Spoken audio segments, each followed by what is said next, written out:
हे fellows, एक बार फिर से स्वागत है आप सबका इस चैनल में, जिसमें क्या होता है आपको तो पता ही है। जो मुख्तलिफ किस्म की जो फिल्में हैं, मूवीज़ हैं, उनकी जो कहानी है वो मैं शॉर्ट में बयान करता हूँ। तो आई होप आप सब ठीक होंगे, अच्छे से होंगे और बिल्कुल ही मज़े में होंगे। तो करते हैं आज की दास्तान शुरू। आज की जो मूवी है, ये जो फिल्म है, ये मूवी आई थी 2002 में और इसका जो नाम क्या है, इसका नाम है the count of Monte Cristo. इसकी जो IMDb रेटिंग है इस मूवी की वो है 7.7। एक्चुअली जो मूवी है ये बेस्ड है, इसकी जो बुनियाद है वो एक नावल पे है, जिस नावल का नाम भी है the count of Monte Cristo. In novel का जो ऑथर है वो है अलेक्जेंडर डुमास। इसी नावल के बेस पे ये मूवीज़ है। तो इस मूवी की शुरुआत में होता क्या है, एक सीन दिखाया गया है जिसमें क्या होता है, दो जहाज़ी होते हैं, समंदर का जो जहाज़ होता है उसमें से उतरते हैं दो जहाज़ी। एक आइलैंड पे वो उतरते हैं, उस आइलैंड का नाम होता है एल्बा। क्योंकि उन जहाज़ियों दो का जो कैप्टन था वो थोड़ा बीमार था, तो वहाँ पे एल्बा पे वो क्या मदद मांगने जाते हैं। लेकिन वहाँ एल्बा में क्या होता है काम, वहाँ पे होता है कौन, नेपोलियन बोनापार्ट। क्योंकि 1815 की दास्तान है। उन्हीं दिनों नेपोलियन बोनापार्ट को क्या किया गया था, अपने वतन से निकाल दिया गया था सजा के तौर पर। उसी आइलैंड एल्बा पे उसको रखा गया था। उसको कहा गया था कि अपने वतन यहाँ वापस मत, तुम्हें नहीं आना है, तुम्हारे लिए ये सजा है उस नेपोलियन के लिए। अब ये तो जहाज़ी वहाँ चले गए नेपोलियन के पास मदद मांगने। अब होता क्या है काम, ये वहाँ पे मदद मांगते हैं। नेपोलियन के जो वहाँ पे स्पाई होते हैं वो उनको गिरफ्तार करने की कोशिश करते हैं, लेकिन नेपोलियन उनको बोलता है कि इनको गिरफ्तार मत करो, इनको जो मदद चाहिए उनको वो दो। उन जहाज़ियों में कौन कौन होता है, एक जहाज़ी होता है जिसका नाम होता है एडमॉन्ड डैंटिस, और उसका दोस्त होता है जिसका नाम होता है फर्नांड मोंटिगो। इन्हीं दो का जो कैप्टन था वो बीमार था। अब ये नेपोलियन के पास गए मदद मांगने, नेपोलियन को मदद देता है, इनको खाना भी देता है, अच्छे से इनकी खिदमत करने लगते हैं वहाँ सब। लेकिन होता क्या है काम, तभी जो नेपोलियन है वो इस एडमंड को, क्योंकि उसको एडमंड लगता है कि नज़र से उसको लगता है वो जैसे कोई भरोसेमंद आदमी हो, तो नेपोलियन उस एडमंड को क्या करता है काम, उसको बुलाता है एक तन्हाई में उसको बुलाता है अपने साथ। और उस नेपोलियन बोलता है एडमंड को कि तुम्हें मेरे लिए एक काम करना होगा, क्योंकि मैंने तुम्हारी यहाँ खातिर की, तुम्हारी मदद की, तो मेरे लिए तुम्हें ये काम करना होगा। वो एडवर्ड बोलता है हाँ जी मैं करूँगा आपका काम, क्योंकि आप काम पर एहसान रह गए आज। तो वो बोलता है ये एक लेटर है, ये खत है, ये तुम्हें पहुँचाना है कहाँ, अपने शहर जिसका नाम था मर्सलीस, जो फ्रांस का शहर था। तो तुम्हें ये वहाँ पहुँचाना है, वहाँ पे तुम्हें आदमी एक खुद आएगा तुम्हारे पास, वो ये ले जाएगा। लेकिन तुम्हें प्रॉमिस में वादा करना होगा कि ना तुम इसको खोलोगे और ना ही किसी को इसके बारे में बताओगे। तो एडमंड बोलता है हाँ मैं आपको ज़बान देता हूँ, क्योंकि आपने मेरी मदद की, मैं ऐसा ही करूँगा। किसको, नेपोलियन को वादा देता है। अब होता क्या है कि आप इन दोनों की बातें सुन रहा होता है कौन, एडमंड का दोस्त फर्नांड। दो जहाज़ियों का भी जो एक एडमंड था, दो जो फर्नांड था, वो ये बातें सुन रहा होता है, लेकिन वो एडमंड से कुछ नहीं कहता। अब होता क्या, अब चले जाते हैं कहाँ, मर्सलीज, वापस अपने शहर। वहाँ पे इंतजार कर रहे होते कौन, एडमंड की जो उसकी चाहने वाली, उसकी मंगेतर थी, जिसका नाम था, जिससे वो प्यार करता था एडमंड, और जिसका नाम क्या था, उसका नाम था मर्सिडीज, उस लड़की का। अब जब एडमंड वहाँ गया, एडमंड वहाँ पहले कहाँ जाता, अपने ऑफिस में जाता, जो शिप्स की जो समुद्री जहाज़ों का जो वहाँ पे ऑफिस था, वहाँ चला गया। वहाँ पे क्या होता है काम, वहाँ पे जो इस इनका जो तो हेड होता है जिसका नाम होता है डैंगलर, और जो उससे भी ऊपर हेड होता है जिसका चीफ होता है, वो ले जाता है डैंगलर एडमंड को उसके पास। वो बोलता है इसने गलती की है, इसको एल्बा में नहीं रुकना था, मैं चाहता हूँ कि आप इसको सजा दें। लेकिन वो जो चीफ था वो बोलता है डैंगलर को, मैं एडमंड को प्रमोट करता हूँ तुम्हारी जगह पे, क्योंकि इसने शाबाशी का काम दिखाया, इसने हमारे कैप्टन का, जो जहाज का कैप्टन है, उसको बचाया है। अब वो जो डैंगलर था वो भी एडमंड से जलने लगता है। अब होता क्या है काम, एडमंड जो खुश हो जाता है कि मेरी जो पोजीशन है मुझे प्रमोट कर दिया गया। एडमंड चला जाता है खुशी के मारे किसके पास, दौड़ते दौड़ते फर्नांड के पास। फर्नांड को वो बोलता है कि ऐसा हुआ वैसा हुआ, मैं बहुत खुश हूँ, मेरी प्रमोशन हो गई। और वहाँ पे उसको मिलती है अपनी जो चाहने वाली, जिससे वो प्यार करता है, जिसका नाम था मर्सिडीज, वो भी एडमंड से मिलती है। तो फर्नांड क्या होता है कम, उसको ये बर्दाश्त नहीं होता, जल्दी लगता है एडमंड से। वो बोलता है इसके पास मर्सिडीज भी है जो उससे बहुत प्यार करती है, और इसको प्रमोशन भी मिल गई, तो मेरे पास क्या है। वो एडमंड को बोलते तुम किस्मत वाले, और वहाँ से चला जाता है। अब होता क्या है काम, वक्त गुजरता रहता है। एक बार होता है काम, एडमंड को गिरफ्तार कर लिया जाता है उसके घर से। अब जब उसको गिरफ्तार कर लिया गया, उसको लिया जाता है हिरासत में, और उसका मुकदमा चलने लगता है। मुकदमा कौन चलाता है, वहाँ का हेड होता है पुलिस का, जिसका नाम होता है वेनाफोर्ट।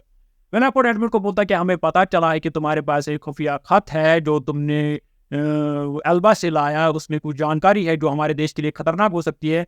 एडमंड बोलता है जी हाँ मैंने लाई है, क्योंकि मैंने नेपोलियन को अपनी ज़ुबान दी थी, क्योंकि मैं इसलिए मैंने किसी को नहीं कहा। तो विलाफोर्ड बोलता है कि चलो ठीक है, तुम ये खत मुझे दे दो तो तुम्हें छोड़ दिया जाएगा। अब विलाफोर्ड जब वो खत पढ़ता है तो होता क्या है काम, उसमें लिखा होता है वो बंदा जो है जिसको वो खत लेना था एडमंड से, वो था किसका, विलाफोर्ड का बाप, विलाफोर्ड का फादर, उस पुलिस अफसर का फादर, क्योंकि वो भी एक नेपोलियन का क्या चाहने वाला था। तो विलाफोर्ड जब ये सुनता है ये मेरे बाप के लिए ये खत था, तो वो ऑर्डर देता है अपने सिपाहियों को कि एडमंड जो इसको गिरफ्तार कर लो और इसको सजा, उम्र कैद की सजा दी दो। किस आइलैंड पे, चितावा एक आइलैंड था, वहां पे एक जेल बनी हुई थी, वहीं पे इसको उम्र कैद की सजा में डाल दो। एडमंड जब ये सुनता है वो वहां से उनसे भाग जाता है, वो काफी परेशान हो जाता है, चला जाता है सीधे किसी अपने दोस्त फरनान के पास। फरनान के पास जब चला जाता है तो वो बोलता है फरनान को मेरी मदद करो, मेहरबानी करके मुझे फंसाया गया है। मैं, फरनान बोलता है वहां से क्या, वो फरनान तलवार निकालता है और एडमंड को बोलता है कि मैं तुम्हें बचने नहीं दूंगा, क्योंकि मैं ही था जिसने पुलिस को जानकारी दी है। एडमंड बोलता है तुमने ऐसा क्यों किया। फरनान बोलता है कि तुमने कभी मुझ पर भरोसा नहीं किया, तुमने मुझे इस खत के बारे में क्यों नहीं बताया। फरनान उसको बोलता है कि तुमने कभी अपने मुझे दोस्त समझा नहीं था। ऐसी झूठ मूठ के बहाने उसको बोलता रहता है, तो उसको हवाले कर देता है किसके, विलाफोर्ड के, उसके सिपाहियों के, और उसको एडमंड को लिया जाता है कहाँ, चितावा आइलैंड की जो जेल था वहां पे उसको लिया जाता है, बंदी बना लिया जाता है। अब जो मर्सिडीज एडमंड से प्यार करता था वो भी इधर उधर भटकती रहती है, उस ऑफिसर के पास जाती है, वो बोलता है ऑफिसर एडमंड जो है वो गद्दार निकला अपनी देश के लिए, इसलिए उसको सजा मिली गई। तो वहां पर जब एडमंड चित्तौड़ की जेल में जाता है, वहां उनका हेड होता है, जेलर होता है, जिसका नाम था अरमंड, काफी जालिम जेलर होता है। वो एडमंड मिन्नतें करता है उससे भी कि मैं गुनहगार नहीं हूँ, गुनहगार नहीं हूँ। और अरमंड जो है वो चीफ जेलर जो है यहाँ पे, वो एडमंड को बोलता है यहाँ सब ऐसे ही बोलते हैं, तुम्हें आहिस्ता आहिस्ता यहाँ की हालात का तुम्हें खुद आदत पड़ जाएगी। तो तभी वो एडमंड को बांध के उसको कोड़े मारता रहता है। कौन, अरमंड, वो जेलर। वो अरमंड एडमंड को बोलता है कि हर साल जब गुजरेगा इसी दिन पे, जिस दिन पे तुम्हें यहाँ लाया गया, इसी दिन पे तुम्हें हर साल इसी कोड़े पड़ते रहेंगे, ताकि तुम्हें ये साल जो है अपने सालों की गिनती तुम कर सको कि कितने साल मुझे यहाँ पे हो गए। अब एडमंड बेचारा, उसकी हालत खराब हो गई, जेल में पड़ा रहा तो 6 साल ऐसे ही गुजर जाते हैं। 6 साल के बाद क्या होता है, कब एक रात एडमंड की जो जमीन थी नीचे वो उड़ने लगती है, जैसे वो जलजला आ गया होता है उसके सेल में। तो वहां से नीचे से कोई एक आदमी निकलता है, सुरंग खोते खोते एडमंड की सेल तक पहुंचता है, और बूढ़ा आदमी होता है, बूढ़ा पादरी होता है वो, उसका नाम होता है एब। वो जब एडमंड के पास पहुंचता है वो बोलता है मैंने ऐसे ही 6 साल गवा दिए सुरंग खोते खोते खोते खोते, शायद मैं गलत दिशा में इस सुरंग को खोता था तो मैं तुम्हारे यहाँ पे पहुंच गया, मुझे शायद और दूसरी दिशा में खोदना था। तो अब वो एडमंड के पास सेल में पहुंच गया। अब एडमंड और उसमें क्या होती है, दोस्ती हो जाती है, वो एक दूसरे की सेल में इसी सुरंग से आते जाते रहते हैं। तो वो बोलता है, वो ऐप उसको बोलता है कि मुझे यहाँ लगभग आज 11 साल हो गए। तो होता क्या है, वो बोलता है कि मैं भी नेपोलियन का बंदा था, लेकिन मैं काम कर रहा था इस फ्रेंच गवर्नमेंट के साथ, तो तभी मुझे पकड़ा गया, तो मुझे इस जेल में डाल दिया गया। वो एडमंड को बोलता है कि मेरे पास एक खजाने का नक्शा भी है जो मुझे मिला था, जो एक आइलैंड पे है जिसका नाम है मोंटा क्रिस्टोस आइलैंड का। मैं यहाँ पे इन सब पुलिस वालों को ये बोलता रहता हूँ, सब आदमी को मुझे आज़ादी दो, मैं तुम्हें खजाना दूंगा, लेकिन वो उनको मुझ पे मेरे बातों पर भरोसा नहीं करते। तो एडमंड बोलता है इसको, उस पादरी को, मैं तुम्हें सुरंग खोदने में मदद करूंगा दूसरी डायरेक्शन में, लेकिन क्या होता है काम, तुम्हें मुझे पढ़ाना होगा, तुम्हें मुझे तलवार सिखानी चलानी होगी, क्योंकि एडमंड को ये सब नहीं आता होता है, इसी वजह से फरदान ने उसको वहां पे पकड़ लिया था, पुलिस के हवाले कर दिया था। अब वो बूढ़ा बोलता है हाँ ठीक है, मैं तुम्हें ये सब सिखाऊंगा। अब वो उसको आहिस्ता आहिस्ता सिखाता है, सारे साइंस सिखाता है, इकोनॉमिक्स सिखाता है, हिस्ट्री सिखाता है, और क्या उसको तलवार चलाना भी सिखाता है, और साथ ही साथ वो सुरंग खोदते रहते हैं। और क्या होता है, एक बार सुरंग खोदते खोदते आप उनको थोड़ी ही खोदना होता है, लगभग 1-2 महीने का काम बचा था, लेकिन तभी सुरंग में से ऊपर से पत्थर आने लगते हैं, तो वो जो ऐब है वो सुरंग में ही मार जाता है। लेकिन वो क्या करता है काम, मरते मरते वो एडमंड को दे जाता है वो नक्शा उस खजाने को, और एडमंड को बोलता है कि इसको अच्छे काम के लिए लगाना। तो तभी वहां पे खबर आने लगती है कि जो ये बूढ़ा पादरी है मर गया है। तो वो वहां पे जेलर को, वो जो आदमी, वो बंदे वहां पे काम कर रहे होते हैं, वो उसको कपड़े में लपेटते हैं, और फिर वो चले जाते हैं जेलर को बुलाने, लेके तभी क्या करता है काम, एडमंड खुद को उस कपड़े में लपेट लेता है, और जो एब है, जो पादरी, उसको अपनी सेल में ले जाता है। अब उसको वहां ले गए, किसको, एडमंड को उस चादर में लपेट के ले लिया गया। अब उसको क्या करते हैं, अरमंड जो जेलर था वो उसको अब समुद्र में फेंकने लगते हैं, उनको लगता है ये पादरी है, लेकिन क्या होता है काम, अब मगर उसकी जो टांगे थी वो बंधी हुई थी, और चाबी जो थी वो जेलर के पास। अब जेलर भी वहीं पे खड़ा था, उसको जब वो फेंकने लगते हैं पानी में, तो एडमंड क्या करता है काम, वो उस चाबी को फेंकते फेंकते पकड़ लेता है, लेकिन चाबी की वजह से, क्यों चाबी बंदी होती है जेलर के साथ, चाबी की वजह से क्या होता है काम, वो जेलर भी चला जाता है नीचे पानी में। एडमंड मुश्किल से चाबी पकड़ के पानी के नीचे अपने जो जंजीरें है पैरों की वो खोल देता है, और साथ ही क्या करता है काम, उस जेलर को डुबा देता है, उसको मार देता है। तो और फिर क्या होता है काम, एडमंड खुद बेहोश हो जाता है, लेकिन अगली सुबह जब उठता है वो जमीन पे पहुंच गया होता है, दूसरी तरफ, उस आइलैंड की दूसरी तरफ जमीन पे पहुंच गया होता है। लेकिन वहां पे होते हैं कौन, समुद्री लुटेरे। जब उसको देखते हैं ये जब एडमंड उठता है वो बोलता है उनको, मैं कहाँ हूँ, मैं कौन हूँ? वो बोलता है हम यहाँ पे समुद्री लुटेरे जमा हुए हैं, हम ये जानने के लिए बेताब कि तुम हो कौन और कहाँ से आए हो। एडमंड को बोलता है कि मैं कहाँ से और कैसे आया, लेकिन तभी क्या होता है कि उन्होंने एक बंदे को बांध दिया होता है कि उन्होंने उन समुद्री लुटेरे को, वो उन्हीं का एक आदमी होता है जिसका नाम होता है जैकोबा, क्योंकि वो जैकोबा जो है वो किसी चोरी के मामले में पकड़ा गया था, उनसे धोखाधड़ी कर रहा था। तो वो बोलते हैं एडमंड को कि उसको हमें सजा देनी है, लेकिन इसको हम थोड़ा मजे का सजा देंगे। हम चाहते हैं कि एडमंड अगर तुम भी बचना चाहते हो तो हमसे, तो इसको भी बचना है कि तुम दोनों आपस में लड़ो, और जो तुम दोनों में जीतेगा, वो जो हेड उनका लुटेरा था वो इन दोनों से बोलता है कि एडमंड और उस जैकोबा से बोलता है अगर तुम दोनों में जो जीतेगा वही जिंदा रहेगा। अब होता क्या है, एडमंड अच्छी से तलवार चलाना सीख गया होता है, तो वो जैकोबा को क्या हरा देता है।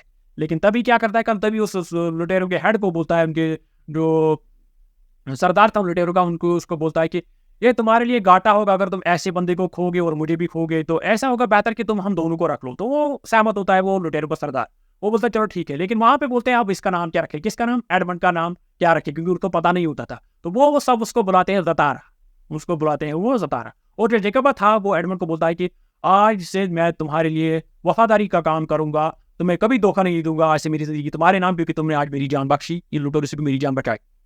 अब होता क्या है, काम एडमंड चला जाता है कहाँ, लुटेरों के साथ चला जाता है एडमंड फ्रांस, अपनी शहर चला जाता है। वहां पर वो पता करता है अपने उस शिप डिपार्टमेंट का हेड था उससे पता करता है कि क्या हुआ था। वो बोलता है उसको कि तुम्हारा वो नहीं वहां पे बोलता उसको मैं एडमंड हूँ, वो बोलता है मैं एडमंड का दोस्त हूँ। और तब वो एडमंड की सारी जानकारी निकालता है। वो उसको बोलता है कि एडमंड का जो बाप था वो उसके जब वो गद्दार कर करार दिया गया, उसके बाद उसके बाप ने खुदकुशी कर ली। और जो मर्सिडीज थी, वो मर्सिडीज थी जो एडमंड की जो जिससे वो प्यार करता था, वो भी उसने किसी के साथ शादी कर ली, उसने फर्नांड के साथ शादी कर ली। अब ये एडमंड जो ये सब बातें सुनता है तो उसको काफ़ी गुस्सा आने लगता है। और फिर वो जो कैप्टन था, वो जो हेड था वहाँ पे शिप डिपार्टमेंट का, वो उसको बोलता है कि वो जब है वो अब सारे किस्में कहाँ, विलाफोर्ड भी है जो पुलिस ऑफिसर था, वो सब अब पेरिस में रह रहे हैं।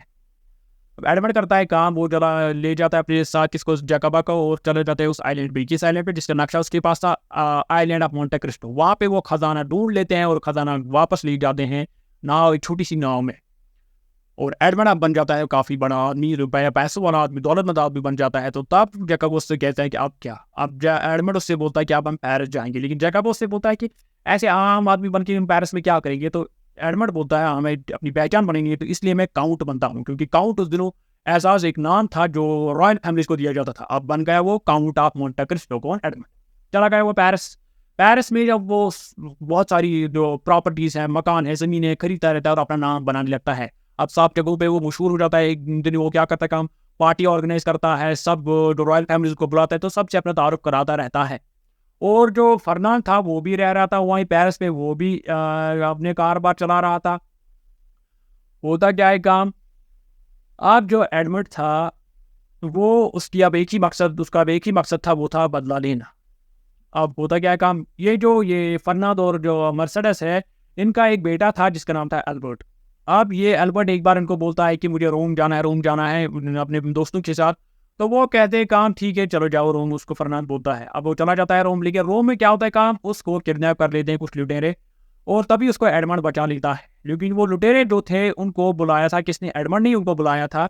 तो वही लुटेरे से जब एडमंड को बचाता है, तो वो अपनी उस एल्बर्ट की नज़र में, जो उनका बेटा था फर्नांडो और मर्सिडीज का, वो उस एल्बर्ट की नज़र में खुद को बड़ा साबित करता है। कौन उसको एहसान मनाता है अपना, कौन, एडमंड। और वो जो एल्बर्ट है वो बोलता है एडमंड को कि आपने मेरी जान बचाई, आपने मुझ पर एक एहसान किया, तो मैं चाहता हूँ कि आज मेरा जन्मदिन है, मेरे घर में वो आप वहाँ आओ। कौन बोलता है, ये बोलता है कौन, एल्बर्ट। किसको बोलता है, एडमंड। जो एडमंड अब था कौन, काउंट ऑफ मोंटे क्रिस्टो। अब एडमंड चला जाता है उनके घर, क्योंकि उसकी बर्थडे पार्टी होती है जिसकी एल्बर्ट की, फर्नांडो और मर्सिडीज की बेटे की। तो वहाँ पे क्या होता है का, वहाँ पे जो मर्सिडीज है वो एडमंड को पहचानने लगती है, क्योंकि एडमंड की एक आदत थी, वो अपने बालों के साथ उंगलियों से अपने खेलता रहता था। अब उसने उसको पहचान लिया। तो वो जब एडमंड वहाँ से निकलने लगता, जो अब काउंट ऑफ मोंटे क्रिस्टो था, तो तभी उसकी जो सवारी जिसमें वो बैठा था, टांगा एक किस्म का, उसमें कौन थी, मर्सिडीज भी थी। वो बोलती है कि मैं तुम्हें पहचान गई हूँ, तुम एडमंड हो, तो तुम यहाँ कैसे, तुम कहाँ थे, ये सब बोलती रहती है। लेकिन एडमंड जो वो बोलता है उसको, किसका, मर्सिडीज को, कि तुम्हें कोई धोखा हुआ है, मैं वो एडमंड नहीं हूँ। तो उसको अपने घर वापस छोड़ देता है। फिर क्या होता है काम, फिर एडमंड करता है काम, फिर वो जो विलाफोर्ट है वहाँ का पुलिस अफसर है, उससे काम कारोबार के मतलब बात करने लगता है। उसको बोलता है कि मेरा एक शिप है जिसमें खजाना को काफ़ी कीमती सामान है, वो तुम्हें सेफली, वो तुम्हें महफूज दूसरी जगह पहुँचाना है। तो विलाफोर्ट बोले चलो कोई नहीं, आप तो मेरे लिए काम बहुत अच्छा होगा, क्या मैं आपसे काम करूँ? तो होता क्या है का वो विलाफोर्ट जो है वो करता है काम, वो अब उस जो शिप थी, उसका जो जहाज है जिसमें सामान था वो जलाने लगता है। लेकिन वो क्या करता है काम, वो फर्नांड के साथ मिलकर क्या करते हैं का वो धोखा देने लगते हैं कि स्काउट ऑफ मोंटे क्रिस्टो को, यही एडमंड को वो धोखा देने लगते हैं। वो चाहते थे कि इसका हम थोड़ा सामान वामान उड़ा ले और इससे पैसा हड़का ले, या वो कीमती चीज़ें हम इससे चुरा ले। तो तभी क्या होता है कम एडमंड अपनी चालाकी से क्या करते हैं कम, पहले तो वो डैंगलर को पकड़वा लेता है, क्योंकि वो डैंगलर से ही चोरी करा रहे थे। वही डैंगलर जिसने उस दिन मिलकर एडमंड को जेल में डाला था, और डैंगलर को से पकड़वा लिया पुलिस के हाथ। अब फिर क्या होता है कम, फिर विलाफोर्ट को पकड़वा लेता है। विलाफोर्ट को जैसे पकड़वा लेता है, विलाफोर्ट का एक जगह होता है विलाफोर्ट, तो वहीं पर एडमंड भी जाता है जो काउंट ऑफ मोंटे क्रिस्टो था। वहाँ पे वो विलाफोर्ट से सारे राज उगलवा लेता है डरा के। तो वहीं पे पुलिस भी होती है, तो विलाफोर्ट को भी गिरफ्तार कर दिया जाता है। अब बचा कौन, फर्नांड। फर्नांड को वो क्या करता है काम, फर्नांड के साथ वो क्या करते हैं, फर्नांड के जो जरिया था, जो पैसे थे वो कारोबार में लगाए थे फर्नांड, वो सारे कारोबार वो एडमंड खरीद लेता है और फर्नांड को कंगाल कर देता है। अब एक जगह क्या होता है काम, फर्नांड ने अब खजाना लिया होता है, किसका जो ये खजाना नहीं, जो ये सामान था एडमंड का, जिसका इसने विलाफोर्ट को बोला था कि एक जगह से दूसरी जगह ले जाना था। अब फर्नांड उस जगह जाता है क्योंकि उसको लगा था कि वहाँ पे मैंने संदूक कुछ चुरा लिए, उसमें कुछ सामान होगा, कीमती सामान होगा। फर्नांड जब वहाँ जाता है तो वहाँ वो पाता है कि नहीं, इसमें तो कुछ है ही नहीं। तभी वहाँ पे पहुँच जाता है कौन, एडमंड। एडमंड पहुँच जाता है अपने असली रूम में, क्योंकि पहले उसने दाढ़ी वाड़ी रखी होती है, अब उसने दाढ़ी नहीं रखी होती। अब एडमंड जब वहाँ पहुँच गया तो वो फर्नांड को बोलता है कि मुझे पहचाना। फर्नांड बोलता है कैसी? तो एडमंड करता है काम, वो फर्नांड को मारने की कोशिश करता है। तभी वहाँ पे पहुंच जाते कौन, एल्बर्ट, जो फर्नांड और मर्सिडीज का बेटा था। वो जब वहाँ पे पहुंच जाता है तो वो बोलता है एडमंड को, तुम धोखेबाज हो, मैं तुम्हें अपने बाप को मारने नहीं दूंगा। तो होता क्या काम, फर्नांड बोलता है उसको, हाँ इसको तुम मारो, ये तुम्हारी माँ के साथ भी कुछ बुरा सलूक करने वाला था। तो फर्नांड जब ये सुनता है तो तभी वहाँ जो एडमंड होता है वो बोलता है फर्नांड बाबू तुम भी मरना चाहते हो? एल्बर्ट को बोलता है अगर तुम भी मरना चाहते हो तो मारो अपने बाप के साथ। लेकिन तभी वहां पहुंच जाती है कौन, तभी वहां पहुंच जाती है मर्सिडीज। वो बोलती है एल्बर्ट को कि तुम किसके बेटे हो, तुम एडमंड के बेटे हो। एडमंड को बोलती है कि मैंने इसलिए फर्नांड से जल्दी में शादी की क्योंकि मैं नहीं चाहती कि लोग मेरी इज्जत की धज्जियां उड़ाए, इसलिए मैंने ये छुपाने के लिए और एल्बर्ट को मैं किसी बाप का नाम देने के लिए मैंने फर्नांड से शादी की। तो तभी होता है काम के, फर्नांड से भागने लगता है। लेकिन भागते भागते वो वापस मुड़ता है और वो एडमंड को चुनौती देते कि मुझसे लड़ो, क्योंकि अगर मैं भाग गया तो तब भी मैं नहीं बर्दाश्त कर सकूंगा, तुम्हारे हाथ में सब कुछ है, मेरे हाथ में अब कुछ नहीं है। तो वहीं पे एडमंड और फर्नांड के बीच लड़ाई होती है और एडमंड जो है फर्नांड को मार देता है। तो मिल जाते हैं आपस में कौन लास्ट में, एडमंड, मर्सिडीज और उनका बेटा अल्बर्ट। और इसके बाद क्या दिखाया गया, इसमें दिखाया गया है कि एडमंड जो है वो खरीदता है जो वो चिता आइलैंड था जहाँ पे वो उसने 13 साल गुजारे थे जेल में, वो खरीदता है। इसलिए नहीं कि वो उसको कुछ उस पर कब्जा करने वाला था, इसलिए खरीदता है क्योंकि वो चाहता था कि अब इससे आगे वहाँ पे कोई कैदी ना बने, जो मैंने सहा वहाँ वो कोई ना सहे। तो यहीं पे होती है फिल्म की एंडिंग। आई होप आपको मेरी ज़ुबान से इस मूवी की कहानी अच्छी लगी होगी। आई होप आप चैनल को सब्सक्राइब जरूर करेंगे। तो मिलते हैं अगली बार अगली किसी फिल्म पे, तब तक के लिए टेक केयर।